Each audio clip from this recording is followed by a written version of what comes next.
Bhagavato arahato samma sambuddhassa. Namo tassa bhagavato arahato samma sambuddhassa.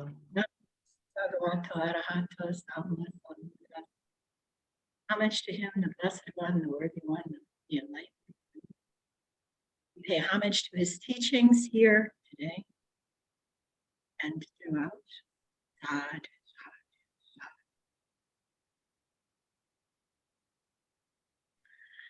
So I thought that I would talk to you a little bit about where I am and what exactly I'm doing.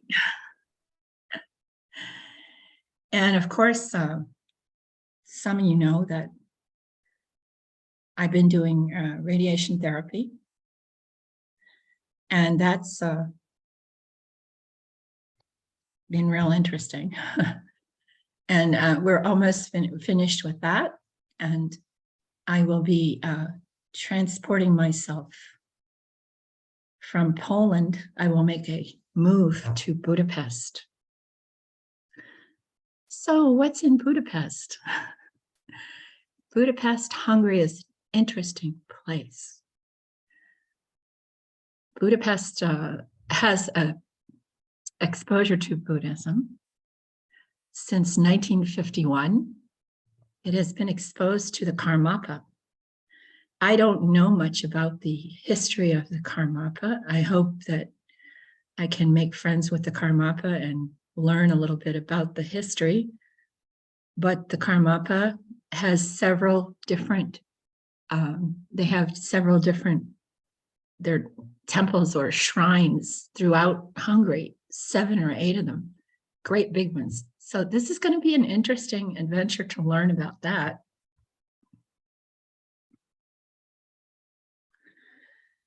I am fixated, or I am fixated means in my mind, dedicated to bringing together 3 pieces of Buddhism at this point: Theravada, Mahayana, and Vajrayana. Everybody tries to do this, and usually it doesn't work. But I want to do this. I'm going to be building a location in Budapest, which will be a Buddhist center. And if you want to come and visit me, you can come in. For the way this will work is you could come and stay for a week and coach with me. I can train you to teach, have classes there. I'm building a vihara, but this vihara will facilitate both a space for a visitor, whether it's a monk or a nun. It will have 2 sides. It will be in an old warehouse that is being converted into a setup where there will be an altar in the front part, actually 3 altars, 3 pieces. And you take the component that you're most interested in accentuating for each piece of the teaching and emphasize that. So what do I mean? You know, it's funny that when you talk about the 3 traditions, it's funny sometimes. I've been exposed to big conferences in the world, and sometimes Mahayana thinks we're the big guys and Theravada are the little guys. But that's a kind of funny thing, you know, because the core teaching that is coming from the Mahayana, the core teaching is always coming from the elder school. And so even though you could say, if you want to say, Theravada is the tiny one, the very small one. Yes, we are tiny. We have the exact, precise teaching in a box for you. It's very precise. The practice that you're learning is the one that can transform human beings from being animals into compassionate and cooperative living beings. I get excited about that, with things going on in the world, because I'm in Poland right now. I am about, this is interesting. I'm in Poland about maybe 600 miles or so away from the border where Estonia, Lithuania, Latvia, and is located next to Russia. And with this whole thing that stuff that's going on, political stuff that's going on, we are unaware here where I am. We cannot see 500,000 troops on the ground. And what has happened here in Europe, if you don't know, is that NATO has brought in hundreds of thousands of troops on the ground in Poland. But I can't see them. I don't even know they're here, 600 miles away, can't. So this is a big thing. It's 500,000 men prepared for, we don't know what, but always remember something if you're worried about weapons and you're worried about things like that. Just remember one thing about these weapons they talk about. Just remember one thing.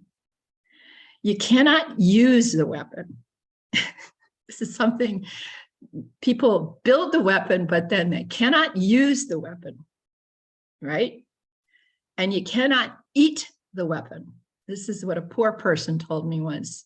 What good is the weapon? You cannot use it, you cannot eat it, and you cannot ride it. One of the kids said, yeah, but I can't. So what good is it? What good is it? No good for anything, nothing, no good. But human beings have the capacity, right now, we have the capacity as beings on this planet. We have the potential and the technology and the medical, everything.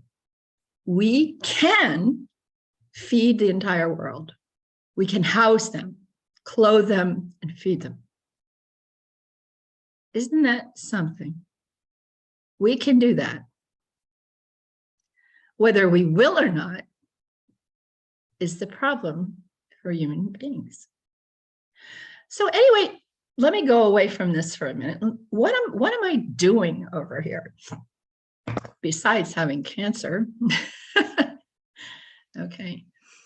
Actually, the building of the center has become a thing that will happen and will make this happen. And the Sangha in the States, United States and Canada and such have said to me, we will support your desire to do this. Not that, they're going to come physically do it, but they support what I'm trying to do. They support it. The center will have, I did the first drawing of the center last night. When I create something, when I was working to build Sutta, actually there were a number of drawings that we did. But the first drawing is how do you take an empty building and turn it into a vihara? What are we going to do? So I look in my mind at what I learned about in Malaysia, building temples in Malaysia. I stayed at a nun's temple, how they set their living center up.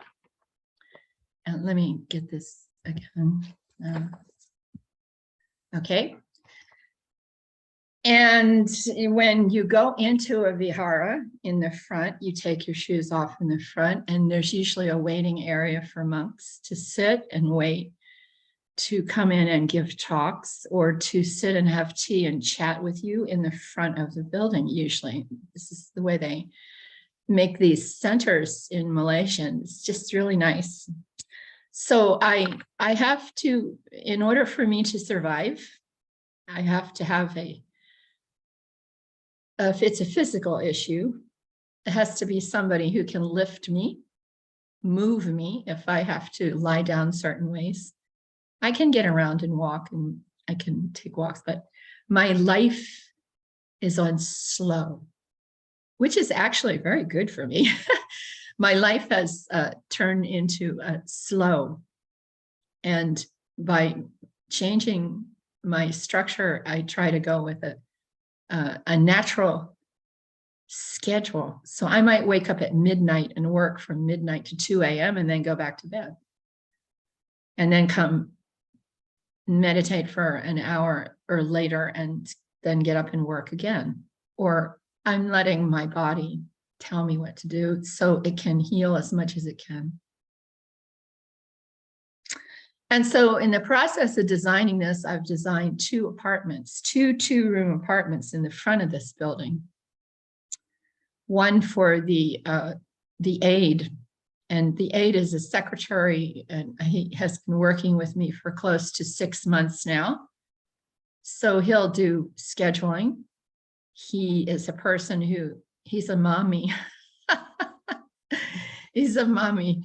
He actually makes sure I take my medicine in the morning, makes sure I take my medicine at night. He makes sure that I get enough sleep. If I am not resting enough, he'll kind of kick me, make me stop and working or thinking and just rest.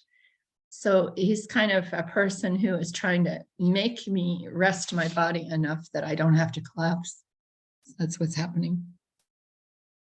So when you go in this building, on the right and on the left, you have a small apartment for him and a small apartment for me. And this apartment is just like 2 rooms. It's very simple, 2 rooms and a bathroom. That's it. When you walk into the building, there's a dedication hall. I learned that from the Mahayana building that was in Penang. The way that they built their dedication hall was, you walk in and there's a glass case and it tells you the story of building the place. I really like that. How does it come into being? And then we make 1 classroom in the building. So anybody wants to use a classroom, they have 1 classroom. And then we have 3 or 4 tiny guest rooms. What's a guest room? Guest rooms are set up similar to the model for a guest room. For me, the way I like to do it for a monk or somebody who's visiting, it's a small room. When you walk in the door, there's space for a bed, a desk, and a bureau. And it has a little closet above the bureau so you can hang stuff. And under the bed, you can store whatever you want to store. It's very, very compact. Has a chair and it has a sink with water, but you have to share bathrooms. We don't put bathrooms in the rooms. So that's the guest area. And what I'm going to do is have a square area the way they did in Jakarta. And the doors to these guest rooms opens up to this little middle area. And it's a share area. It's a snuggly area where anybody can sit down, have a discussion group. It's very comfortable.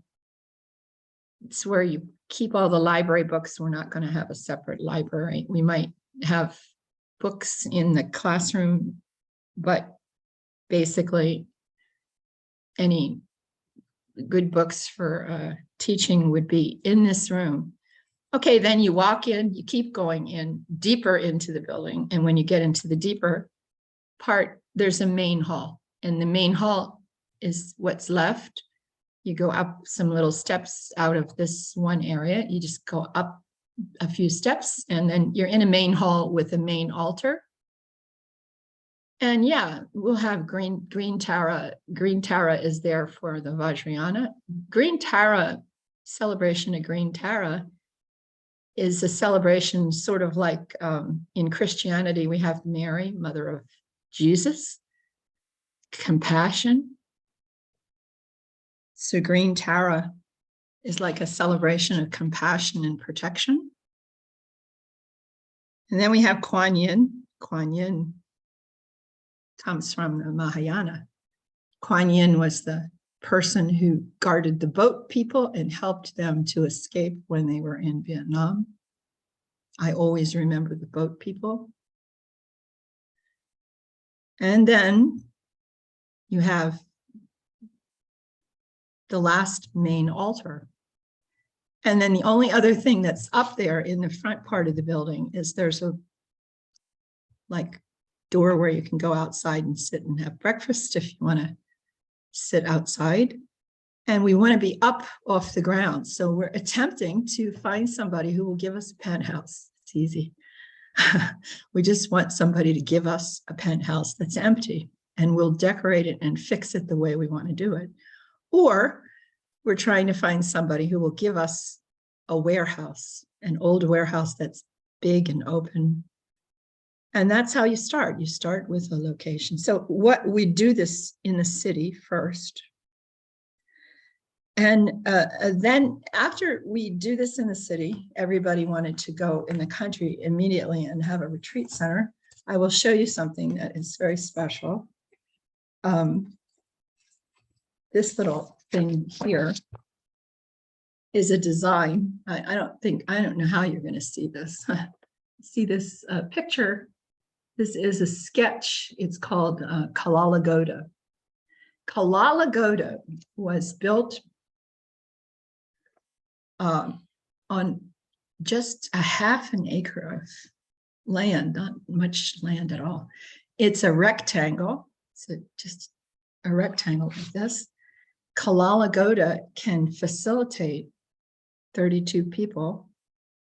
It's very compact when you build it.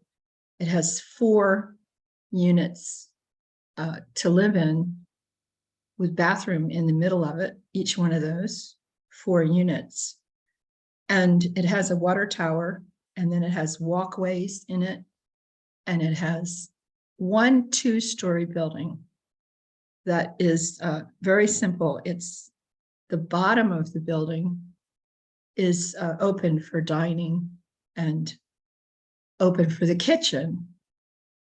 And then the upstairs, somebody can live there on the property to guard the property and operate the kitchen. And then in the front of the front part of the rectangle where the road goes by, there's a Dhamma hall. It's a Dhammasala. That's all there is. So later, separate from the building in the city, we would build this place. Oh, stick it in the woods someplace. You know, put it where there's lots of animals and things like that. So this is the building plan to do this, and it's not expensive, because when I do things like this, people will donate used furniture. People will give used things and come, and they will do it themselves. So it's not like we have to do this and we build this for you. We're not building it for ourselves. We're building it for you. It's how the structure works and how it operates in proper way for the Sangha to supply this sort of thing when we're talking about development. So that's the development plan. And that happens. We will leave here probably. My thing is I don't want to hang out here any more than I have to.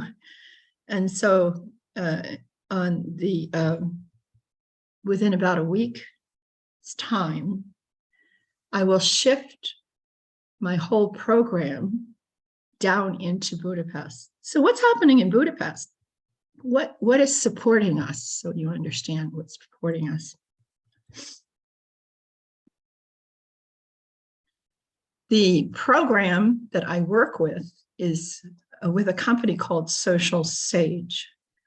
And this Social Sage organization is a counseling service usually made up of people who have their degrees in psychology, or they don't, but they are trained in a specific way to help people overcome shyness and overcome their drawbacks, whatever it is that holds them back from working openly with people in business.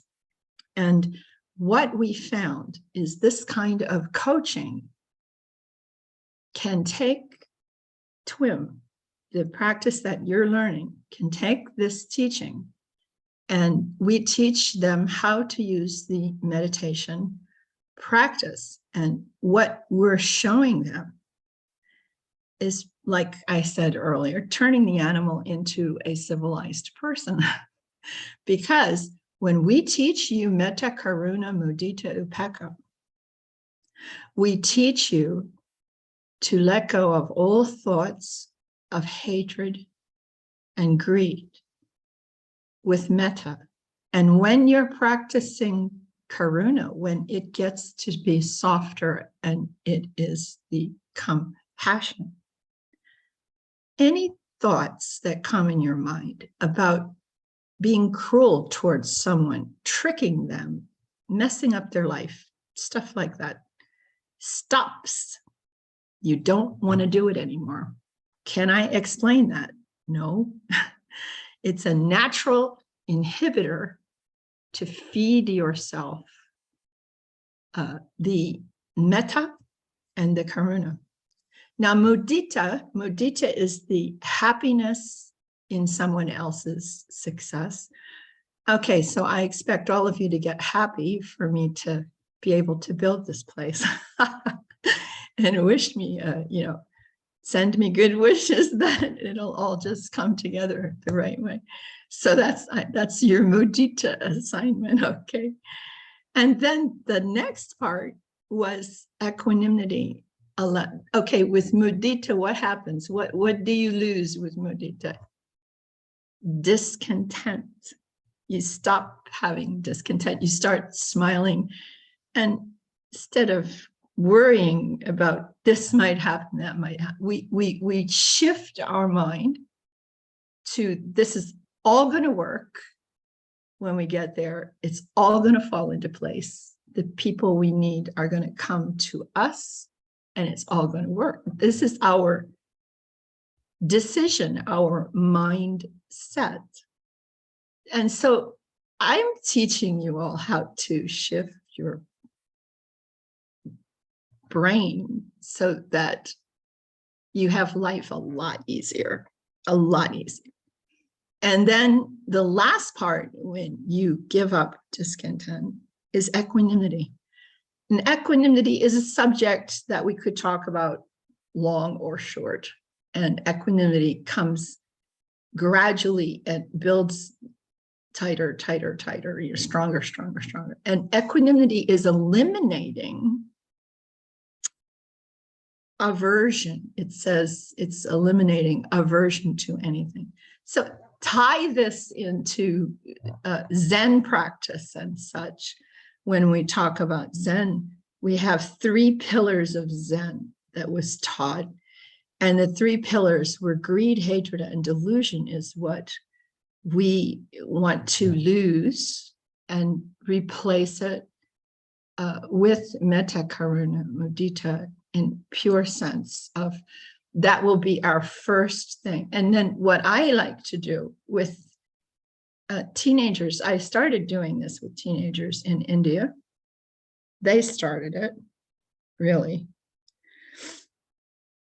And we started to forgive. So the very first thing, if I was coming to you about something, or you were coming to me, it might be a very nice thing for me to forgive whatever it is I think you did or I didn't like or something. When we first meet a person, not confront them, but when we first meet them in any situation in life, we're talking about how does all of this practice work? We make assumptions, right? So instead of allowing the assumption to, it's your fault, it's my fault, all that, we make a decision that we're going to forgive and then use loving kindness and compassion. That's what I've been teaching the teenagers. And they're the ones that wanted to do that. So they said, we just forgive everything. And it's like, just forget it. And go into the present time and remember that you live in the present time. And you live in the present time. That empty spot is clean. You put forgiveness, loving kindness, and allow the softness to come from karuna, you see? And you keep smiling. And the smile moves things out of the way and things change. And this is what the change is about. Now, if you haven't done it, I really want you guys to do this. I can't make you do it, but there's a thing on the internet by Jeremy Griffits. His name is Jeremy Griffits, and he is a biologist, and he is from Australia. He is in Australia. He's worked his whole entire life. He's roughly the same age I am. I'm 73. He's our age, my age, and he's worked all his life to figure out what's wrong with human beings. Why are we warlike? Why are we arguing? Why are we fighting? How can we change? Is it possible for human beings to actually change? If it was possible, how could we? How would it work?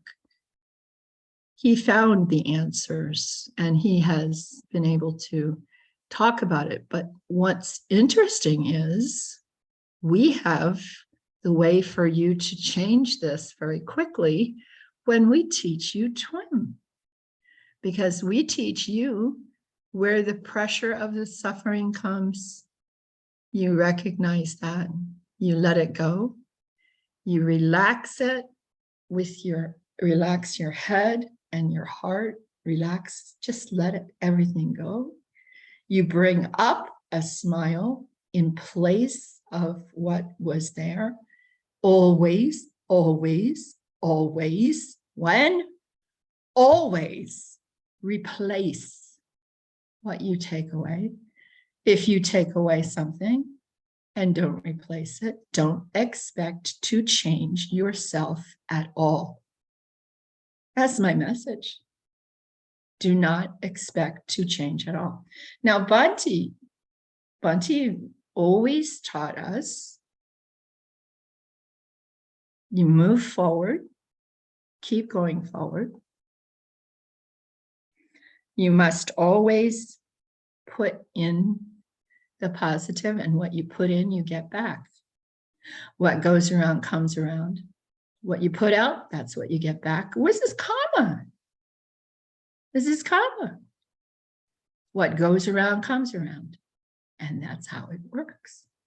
But in order to make it work, you have to actually do it.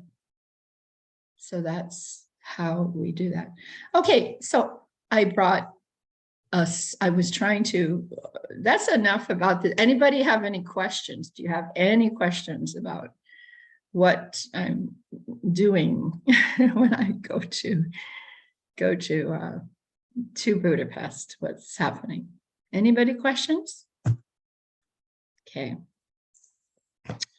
Now, I was talking to Dhammagavesi about short things and said, let's do something short today. So one of the places you can go for short is that you can listen sometimes to Aṅguttara Nikāya has little short things. And so I'm going to read a short one here. And basically this one is called the trainings. If you have Aṅguttara Nikāya, it's on page 321. And basically it's saying, you know, there are 3 trainings. What 3 trainings are there? And you are learning 3 trainings. The training is first virtuous behavior. Yeah, this is Aṅguttara Nikāya, and it's Sutta number 89, 9 called the trainings. So the first training is higher virtuous behavior, and that's adopting your taking your precepts and using through 5 or using 10 or 8. And the 3 pieces of training are the virtuous behavior, the training of the higher mind, which we're very much into, and the training of higher wisdom. Your wisdom is showing you that you can change. When you replace what you let go of, you are training the brain to change every time. So here we go. And what, monks, is the training for the higher virtuous behavior? Here, having undertaken the training rules, he trains in those rules. Now they take 150, 200 rules, and they try to follow all those rules and everything. With us, we're trying to take 5. I want you to take 6. I love 6. Being loving and kind to myself, the earth, and all beings is the 6th precept. And we need to keep that one. Having undertaken the training rules, he trains in them closely. And this is called the training in the higher virtuous behavior. And then what is the training for the higher mind? Well, here, and secluded from sensual pleasures, secluded from unwholesome states. That just means thinking about things that are outside the precepts and stuff. Okay. He is secluding himself and enters upon and dwells in the first jhana, and then in the second jhana, and then in the third jhana, and then in the fourth jhana. So he's using the jhanas to empty out. He's testing the depth of emptiness that is what your jhanas are for. Now, one person said, I need to get higher, higher, higher in the jhana. Well, I think you're going backwards. Don't go higher in the jhana, go deeper in the jhana. You want to go deeper, quieter, stiller, calmer. That's where you want to go. I don't have I'm shame on me, but I don't have my one chart here. But one time somebody pushed me really hard and said, explain to us equanimity. And so I started by saying, when you go to a temple the first time, and you want to start to learn meditation, the very first time you go, they tell you, sit down, be still, be calm, calm your mind. All of these words are equanimity words, see? This is what I'm trying to get you to understand.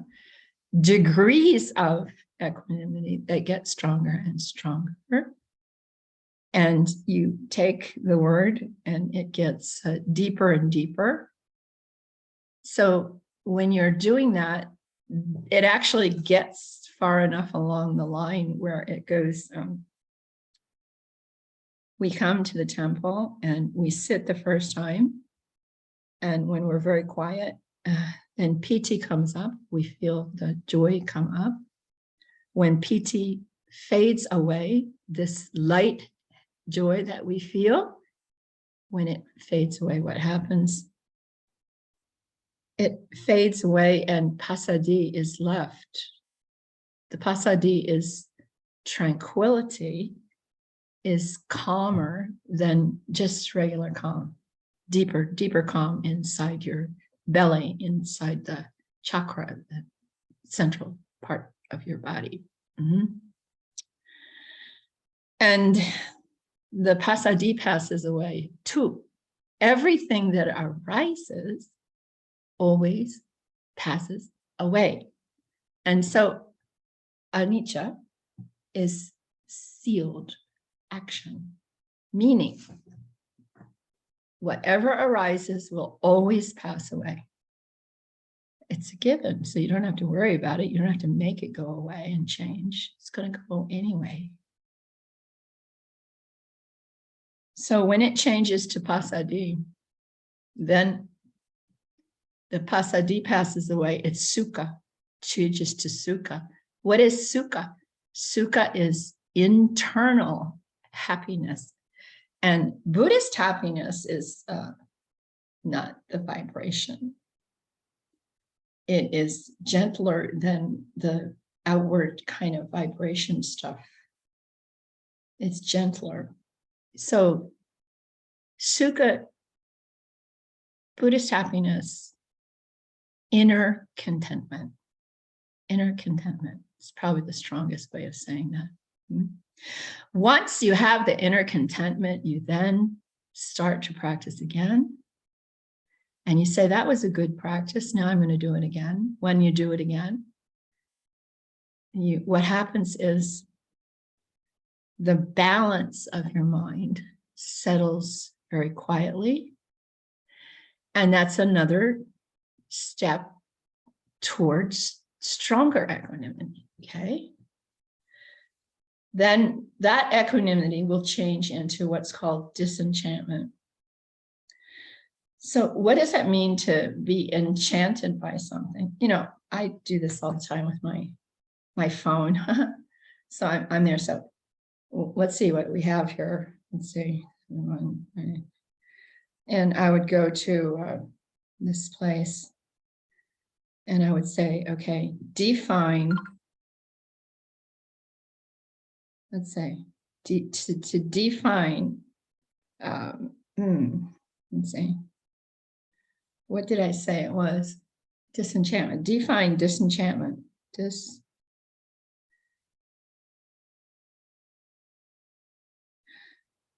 Disenchantment, a feeling, disenchantment, to be disenchanted by something is to be disappointed by it. You're not preoccupied by it. It's somebody or something you previously were paying attention to, and you're enchanted by it. To be enchanted by something is to think about it and nothing else. Yeah. So you want to be disenchanted by things that pull your mind away from your meditation. And then what happens stronger than that one is dispassion. And dispassion is no longer having aversion towards anything. Okay? No longer having aversion towards anything. Okay. And so at the bottom of this little thing, it says, and what is the training for higher wisdom? Here, the monk will understand as it really is. And of course, whenever we understand as it really is, it's taking us back to the Four Noble Truths every time. So your Four Noble Truths are your keystone. They are the steps of your investigation. This is how we investigate how the mind is working. And we look carefully to see with the tranquil wisdom insight meditation clearly that the tension is the source of the suffering, and the cause of it is me. I make it tough. I make it liking, disliking, wanting, not wanting, this thing going on. So actually, how do I change? How I change? How do I change? Basically, I will simply shift to nothing, looking in that place. So what do I mean by nothing? Oh my goodness, what do I mean by nothing? Well, it comes to the simplicity of the whole entire practice for tranquil wisdom insight meditation. thoughts in our minds are operating the same way as sights and sounds, odors, tastes, sensations.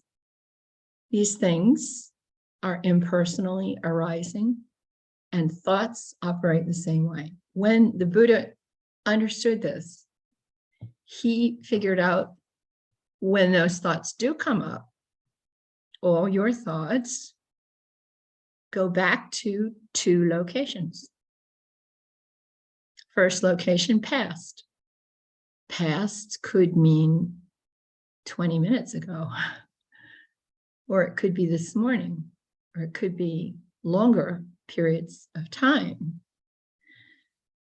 Your thoughts are rooted in these things from past memories and visions and thoughts, pictures in your mind, and getting all involved with that stuff.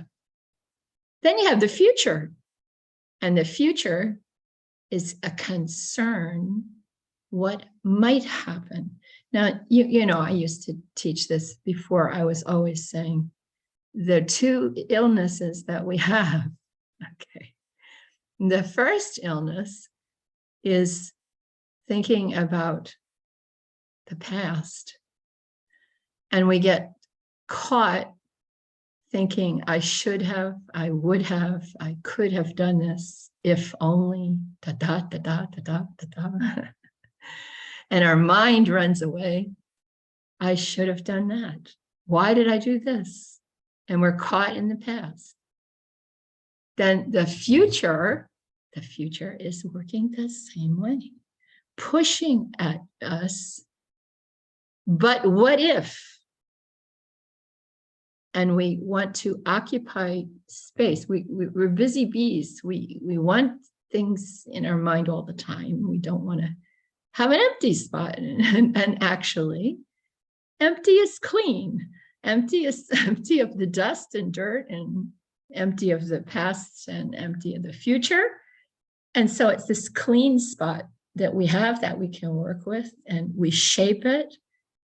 And we know this beautiful thing that exists, that Jeremy Griffits is talking about, transformation of the human race. And he's talking about giving up the suffering part, like we're talking about, and taking a hold of this value spot. This value spot is empty, and we can put anything we want there.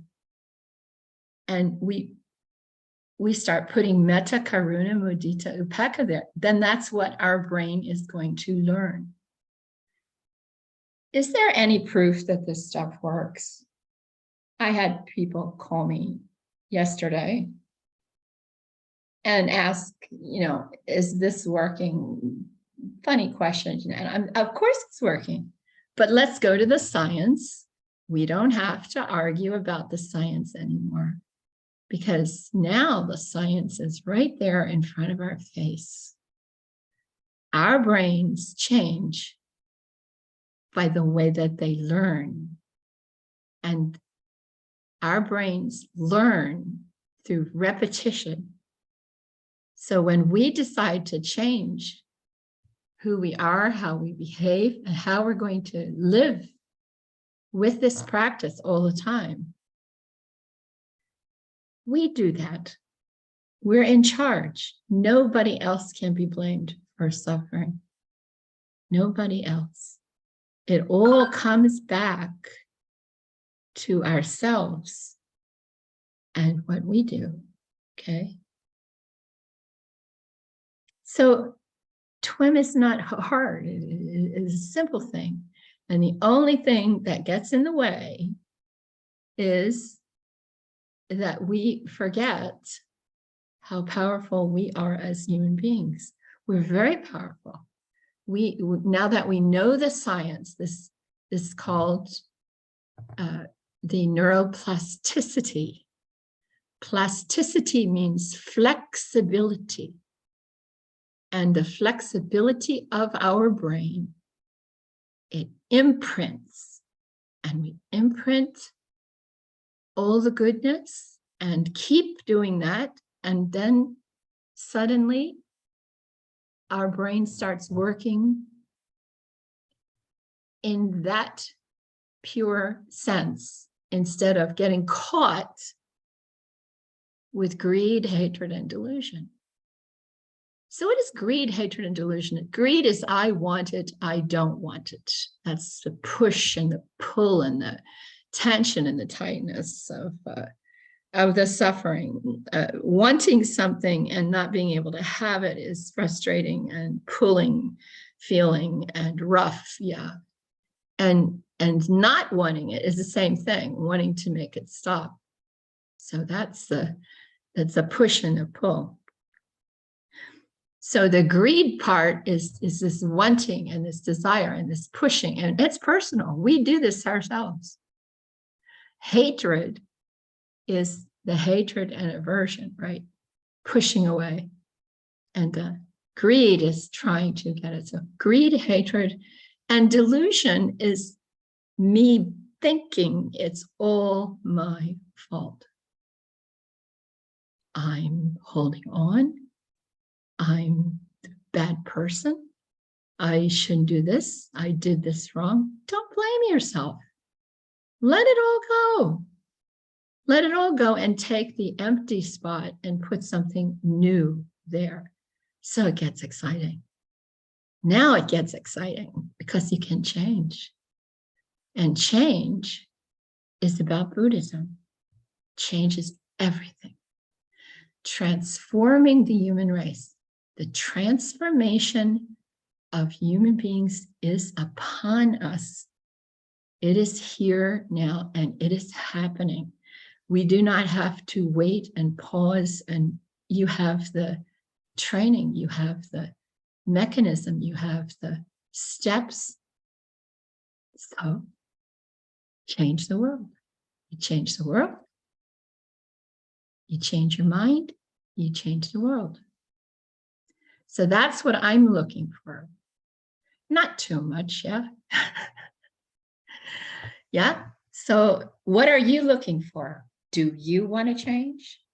Do you? If you want to change, don't go to anybody else and ask them to change you. You sit down right now and you look and say, watch what you're doing. You individually watch what you're doing. If you're blaming yourself, let go. Have some compassion for yourself. Yeah, have some compassion for yourself. Okay? Give yourself some time. We deserve to love ourselves so that we can activate metta and have metta to give to other people. Don't hide the metta. Bring it out and share it and smile as much as you possibly can. Okay? So this is what I'm doing with the training. This is what I'm doing with the building. This is what I'm doing with all this.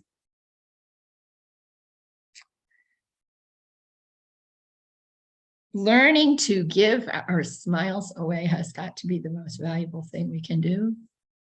Making the assumption things will work out fine, yes. Instead of thinking they're not going to work out. Taking the science and supporting it and using it so that you can see how all this works. That's what's going to be fun in the coming months. So anybody have any comments? I'm going to talk about this at all. Dhammagavesi, anybody?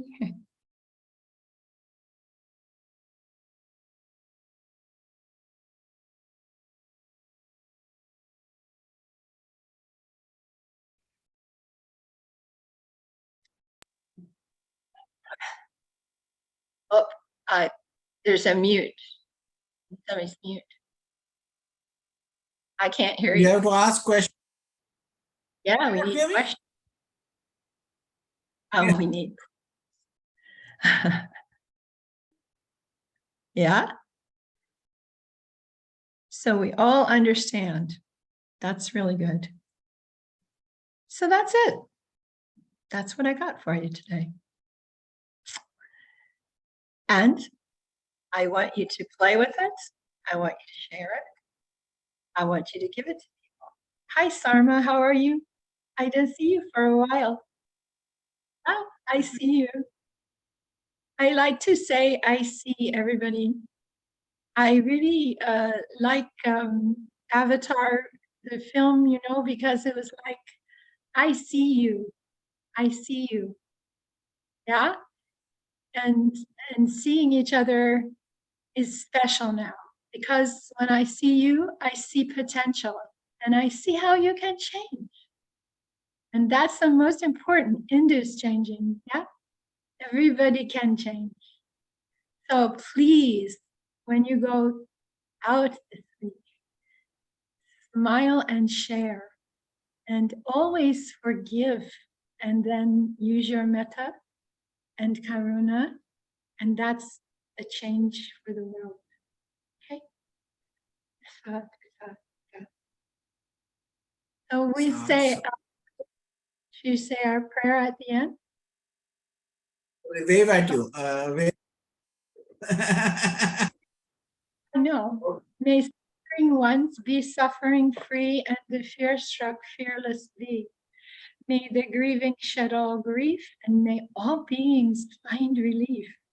May all beings share this merit that we have thus acquired for the acquisition of all kinds of happiness.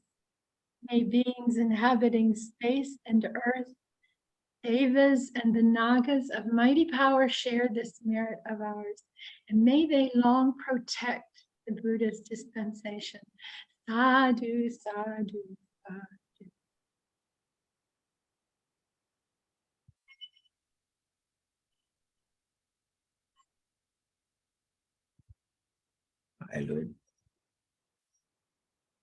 Yeah, I have a new sound too. I have to my sound.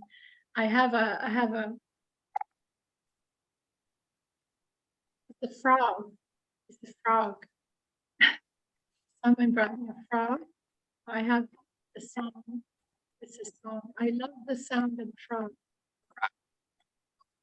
Okay. Okay. So I see you next time. Please have a good week. Bye. 7:30. Sister Khema, we keep it for 3 o'clock. But you will be in hospital, no? Okay. I will. Which day? Wednesday. Wednesday. You still have this thing, no? On 2nd of November. No, I'm not. I don't think I'm going to do it. The last two, I'm not going to do it. My problem with doing the radiation now is I have too many burns.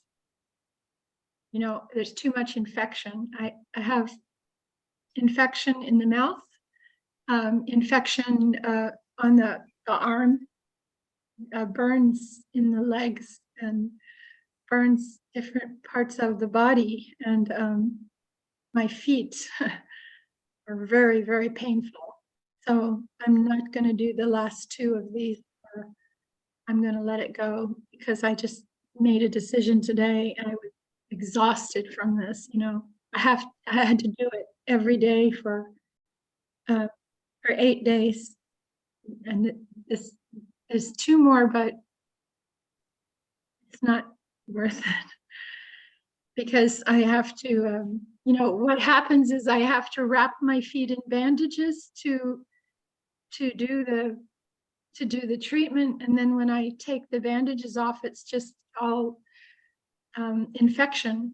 So I have to keep clean everything, and it's just not.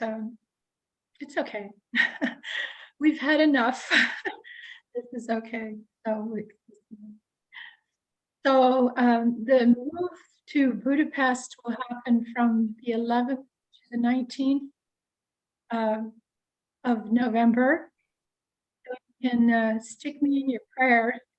I have to fly in a plane to get to the location, and then we'll stay in a hotel for a week before we get to go into the location where we're going to stay to live for the next 3 months. And then I'll start to find the location for building this and set up the organization. Yeah. So that's what's coming. Yeah. Okay. And I wish all of you well, and I will stay in touch with you. We will try to keep in contact with you as we go along. Okay. Sadhu, sadhu, sadhu. Okay, thank you for everybody for coming.